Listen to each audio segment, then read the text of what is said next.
திருவள்ளூர் அருகே வீடுகளின் கதவுகளை உடைத்து நகை பணம் கொள்ளையடிக்கப்பட்ட சம்பவம் பரபரப்பை ஏற்படுத்தியுள்ளது. திருவள்ளூர் மாவட்டம் திருத்தணி திருவாலங்காடு செல்லும் மாநில நெடுஞ்சாலையில் உள்ள எல்லப்பன் நாயுடுபேட்டை கிராமத்தில் 200க்கும் மேற்பட்ட குடும்பங்கள் வசித்து வருகின்றன.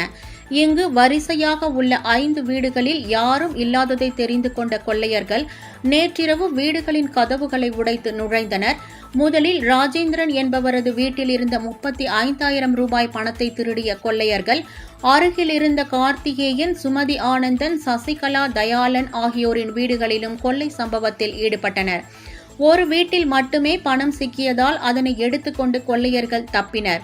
இது குறித்து வீட்டின் உரிமையாளர்கள் அளித்த புகாரின் பேரில் கனகம்மா சத்திரம் காவல் நிலைய போலீசார் கைரேகை நிபுணர்கள் மற்றும் மோப்ப நாயுடன் சம்பவ இடத்திற்கு சென்று தடயங்களை சேகரித்து விசாரணை மேற்கொண்டு வருகின்றனர்.